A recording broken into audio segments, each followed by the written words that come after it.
Hi, Niklas. Jeff Allen here. I just saw your post. I was out walking the dog. And got my jacket on. So I just came back. I saw your post while I was walking the dog and on my phone, and I wanted to address this when I get back because I'd forget to do it. Your post on why don't you speak the language yet, and about folks living abroad in international settings and living in the country, and people, the local people, saying that why haven't you learned the language yet? And I think that it goes even beyond just learning the language, but mastering it with an accent, a native accent. Um, I've lived in Europe for the past 35 years, mainly in France, and I came with a degree. I came with a French degree.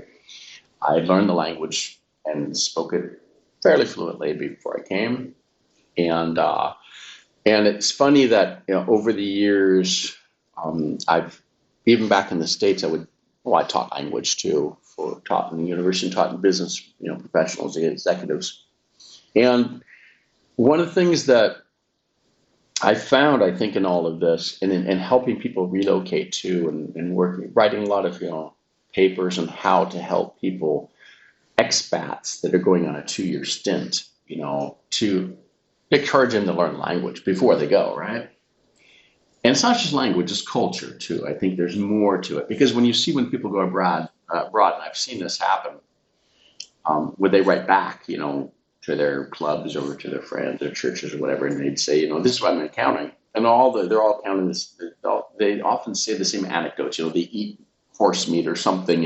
This is so different, and it's funny that I see the same thing now with my one of my partners. She's French and only French speaking, and her daughter and son-in-law moved to Toronto, Canada, about a year ago, and we went and visited them a couple times. And she's always talking about, well, we do this in France and stuff, and how her daughter, is encountering things or talking about it. And I said, well, that's kind of normal in Canada and North America. That's the way people think here, right? It's a cultural differences. And so I've been watching this and living it and helping people go through this for a long time too. And I identified a lot of things you're talking about here. Why international folks are, people, expats, so call them expats or immigrants, whatever you want to call us, why are we about struggling? It's true that there's a survival. You got to find it. You got to do the basic things, right? And a great book, Finding a Place to Live and all that, takes priority over language learning. It's true. The great book for this is Cole's. It's Survival Kit for Overseas Living. It's a great book, very short, about 25 chapters, a couple pages each, all topic based. Survival Kit for Overseas Living. It's great, and I tell people they need to read this, right? Because those things you're going to have to get started with. Find a doctor. It's a really important thing to do. You don't want to wait for the doctor. Kind of, when you're in urgent mode, you have to speak the language, right? Another one is the language is complex and takes 1,000,000 hours to master. About 10,000 hours in general.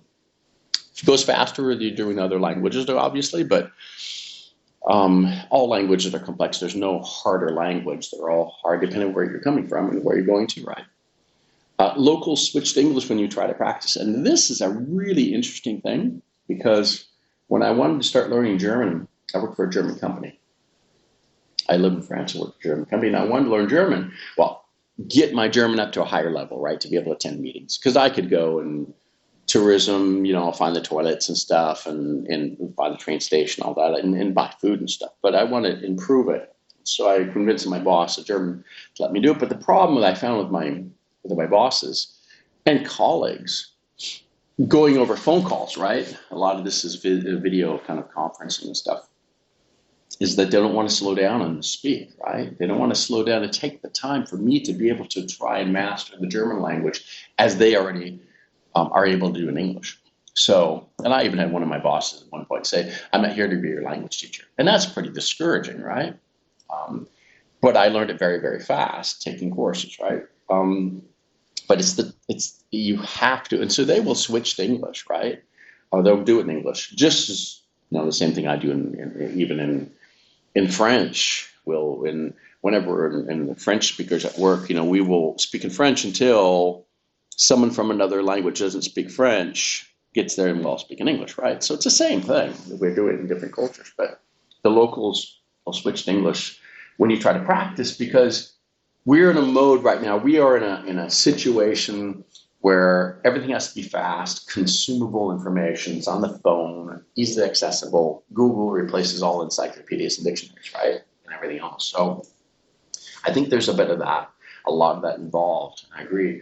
The fear of being made fun of, and I talked about this in my chapter about the psychosocial aspects of language learning. I wrote this at Caterpillar for the relocation department, right, in 1995.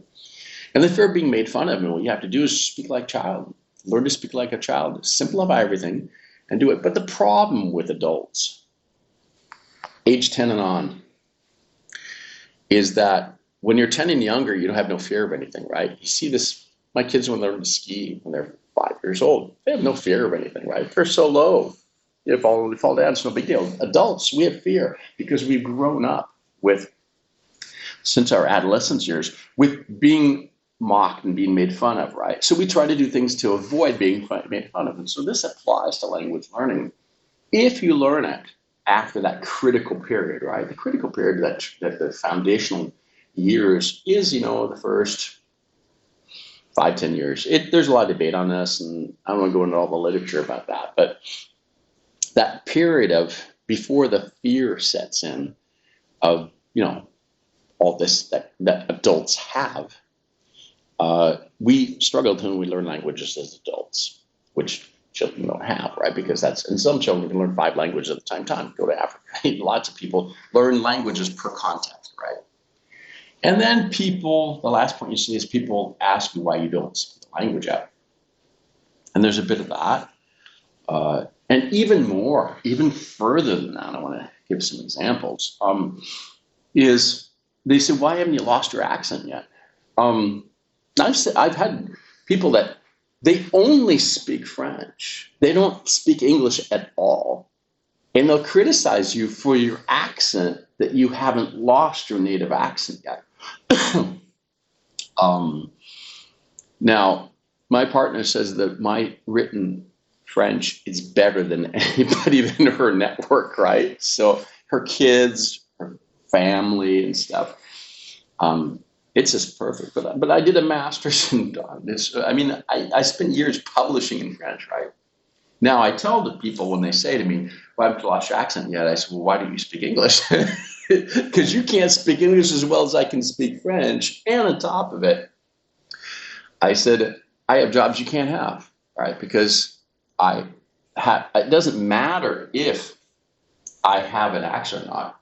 Do I know how to integrate and assimilate the culture? Now, this is the whole thing of French culture, and this happens in other cultures too. People assume that speaking the accent is assimilating or integrating the culture. But the issue that I bring up, I think is really important, and it's something you can be proud of, but also I'm kind of shameful of. The people that I tend to see that have lost their accents, is that they've worked so much on their accent in a language because they're in a situation where they're forced to learn the language. They're forced to, right? For some kind of exile, some kind of reason, economic exile. Other things. They didn't choose to go to the country. They were forced to go to the country with their families, or for some reasons they had to go, right?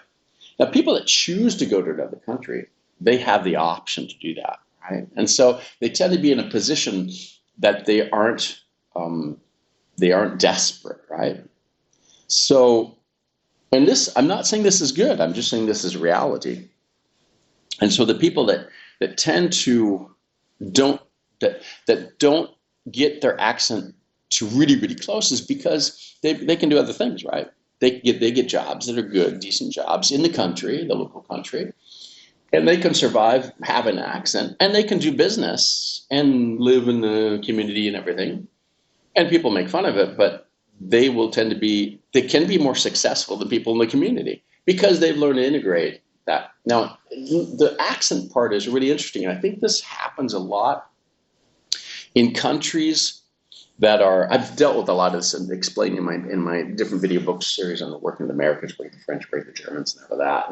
And I found that in Europe, that the continental Europe, inland countries tend to be more focused on this, whereas the portuary countries, those that are kind of in the sea, they've been open to commerce and trade, right, for centuries, millennia. So they're open to people having language. They have to communicate the trade language because they have to trade. But those that are inland, France, Germany, and all that, they're a little bit more, I want to say snobbish, but they're going to be focused on their language and how well you speak, right? And I think there's a bit of that. So it depends on what country you go to, when you are. I think if you go to the Netherlands, boy, they're really happy that you speak the language, right? I've been there and learned a lot in 1 week, and I did a video series on how to learn Dutch in 1 week. You go to Portugal, you know, they've been a navigating a country that did a lot of adventure. You know, they were sending people off to go in other countries by boat, but they didn't colonize a lot of countries. And there's a lot of that too. Colonization, countries that colonized other nations, and others that didn't, and only did what for commercial purposes, but didn't create plantations or whatever, weren't in the colonization kind of era, or they didn't actually take on doing colonization. I think there's a bit of that too, because they're more just, they're able to communicate and use lingua franca and trade languages. So I think there's a lot of factors in that too. I'm just covering just a few of them that are already in my different video series on these. But I do, you know, and then you get down to saying that locals, you know, show empathy and support and don't judge one's progress. And this is a hard thing. I sometimes have to just throw the ball back at them, right, and say, well, you don't. I've got a master's and doctorate in French, and you don't. To French people, right? And that kind of makes them but you know, I sometimes have to point at their spelling mistakes, right? And that calms them down a bit.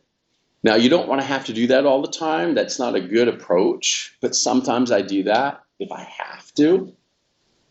But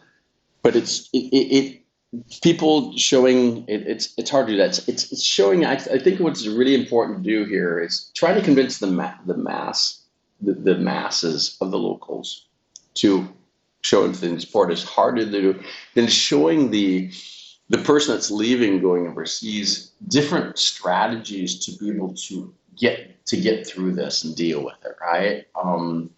And there are different ways, and because it's a lifelong process of choosing to go live abroad. Most people don't go live abroad at all, and most don't actually go and do tourism abroad, right? Some do, but the majority of people stay in their country and focus on, you know, even vacationing in their own country, right? So, it's something that is to focus. That's why I've been working on these video series to help people in this pursuit of learning other languages and cultures. That it's a big challenge to try to integrate and assimilate, and to a point where you're not abandoning your own language and culture. And I think that's a really important thing too, is to, I point out in some of these videos, is that when I tried to assimilate and integrate so much that I would lose my own language, have, you know, attrition in my own language, native language. That's not good either. And it's not good to learn to actually abandon some of your own identity, because language is identity, right? Language, culture, identity. It's not just about language, not just about culture. It's about identity, who you identify with. And sometimes if you lived abroad for a lot of years, in the beginning it's not so much, but when you've lived abroad for a lot of years, you're actually living in two different ecosystems, right? You live in the local one where you're living, have a different language, culture, and then you're still kind of attached to the one you came from, right? And if you move to a lot of different places or several different places for an extended period of time, you run into this. So it's really interesting. And yes, finding ways to practice for the folks living in a kind of international context, learning to practice a lot of small interactions every single day. Every single day, I use the same approach for learning the bass, the different instruments. Practice, 30 minutes every single day for 2 years, and the more you practice, you get really good at it. It's a lot of mechanics. It's creating automatic responses and how you're doing, and the language the same way. Listen to local radio and watch local shows. Yes, it takes a while to get there, in my first year in France, after I already spoke French, was listening to the radio all the time while I'm writing letters and doing things. Right? Just listening to it, hearing it all the time. And just eventually you don't even, it's by osmosis that you're hearing things and you're picking up things. And it's getting that level of people actually struggle too with, I've seen a lot of people struggle with, they say, well, I can understand better than I can speak. That's normal. You can always, the input is always easier to comprehend than it is to actually, in general, I'm not saying this is always true because my spoken Spanish, speaking is actually easier than my understanding. I'm getting into it, but because I did a lot of practice in Spanish with the basic stuff. So I didn't, I had to practice it more by going somewhere and buying things and stuff when I was doing business trips. So I didn't have to listen so much. I just had to, say things to be able to get food and all that. So it depends, but usually in general, people's comprehension levels in a language are higher than their ability to produce the language in general. So, yeah, take every grammatical mistake as a badge of honor, and that's really tough for people that are perfectionists. Now, I've seen people that have learned to, in certain their professions, like in sports, they have a limited vocabulary they need to focus on to get to work in. So if you work in a controlled language, limited vocabulary areas, you only have to focus on those 100, 200 words. You focus on those, learn those words, use them all the time, practice them all the time, and you get pretty good at that domain, right? But some people are kind of perfectionists, and those are the hardest people. They take a longer time to learn the language. I've seen this happen a lot of times, and I just have to say, speak like a child. Learn to speak like a child. Learn to talk like a child. It sounds funny, and it doesn't. But when you do that, you're going to simplify your language. And it tends to work when people catch on to that. So, lots of stuff. Thanks, Nicholas, for listening. And thanks for making a post that makes us all think about how to, live abroad and learn the culture and how to help people learn, their own culture and our own language. Thanks.